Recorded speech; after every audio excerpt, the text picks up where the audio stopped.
अस्सलाम वालेकुम my YouTube family, कैसे हैं आप सब लोग। उम्मीद करती हैं आप सब लोग खैरियत से होंगे। जी तो अल्हम्दुलिल्लाह अल्लाह के फजल और करम से बिल्कुल ठीक हूँ। जी तो फ्रेंड, आज हम बनाएंगे सहरी के लिए ऑमलेट तो आपने बहुत खाए होंगे, लेकिन ये ऑमलेट बहुत ही मज़ेदार और टेस्टी है। तो चलें इसकी रेसिपी आप लोग से शेयर करती हूँ। जी तो यहाँ मैंने हाफ़ कप कुकिंग ऑयल ले लिया है। उसमें मैंने 3 प्याज लिए थे, इनको चॉप काट के इसमें डाल दिया। इनको सुनहरी करना है, ज़्यादा भूनना नहीं, इनको सुनहरी कर लेंगे। जी तो ये सुनहरी हो गया और अभी मैं इसमें 1 टमाटर है वो डाल दूँगी और उसे भी अच्छे से भून लेंगे।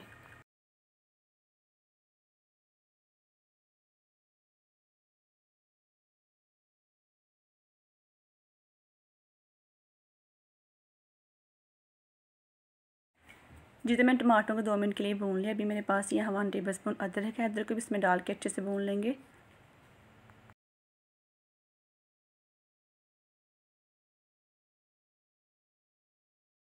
जी तो 4-5 मिनट के लिए हमने अच्छे से मसाले को भून लिया है और अभी मैं इसमें डाल रही हूँ स्पाइसेस। मैंने यहाँ 1 टीस्पून सुरख मिर्ची डाली है, 1 टीस्पून नमक, हाफ़ टीस्पून हल्दी इसमें ऐड की है और इन सब चीज़ों को अच्छे से भून लेंगे। भूनने के बाद इससे मैं यहाँ डाल रही हूँ हाफ़ कप पानी का, ताकि जो मसाला है टमाटर ये जो अच्छे से मेल्ट हो जाए। और मैंने 2 सब्ज़ मिर्ची इसमें डाल दी हैं। जो टमाटर और प्याज हमारे अच्छे से रेडी हो गए। यहाँ मैंने 4 अंडे लिए हैं और यहाँ जो मैंने मसाला बनाया था उसको मैं अच्छे से फैला लूँगी पैन में। और आप लोग चेक कर सकते हैं ऑयल जो है इसका सारा ऊपर आ गया हुआ है। और यहाँ जो मैं अंडे ने इसके ऊपर डाल दूँगी ऐसे, और थोड़ा सा हल्के हाथ से हमने इसे जो है ना सेट कर लेना है। और यहाँ मैं इसे 3 से 4 मिनट के लिए बिल्कुल लो फ्लेम पर रख दूँगी।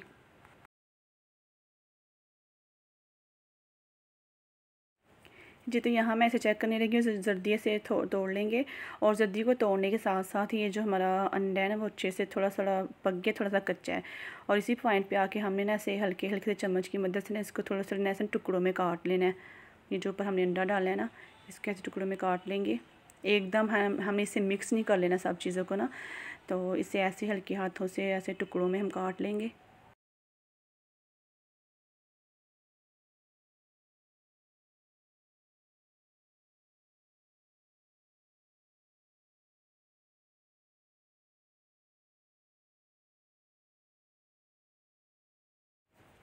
जी तो यहाँ मैं इसमें मसाले डाल दूँगी। मेरे पास यहाँ था 1 टीस्पून खुश्क धनिया पीसा, 1 टीस्पून काली मिर्ची पीसी, 1 टीस्पून गरम मसाला। अब इन सब मसालों को डाल के तो इसे मैं जो है इसकी साइड चेंज कर लूँगी। और देख सकते हैं आपके मैंने इसे बिल्कुल ऐसे एकदम नहीं मिक्स कर लिया। अंडे को इसमें डाल के एकदम हमने मिक्स नहीं कर लेना, इसे बड़े बड़े पीसेस में काट लेना जैसे आप लोग देख सकते हैं। और अल्हम्दुलिल्लाह इसका टेस्ट बहुत ही मज़े का था। आप लोग सहरी में ज़रूर बनाएं। मुझे दुआ में याद रखिए। खुश रहिए, बात रहिए। अल्लाह हाफ़िज़।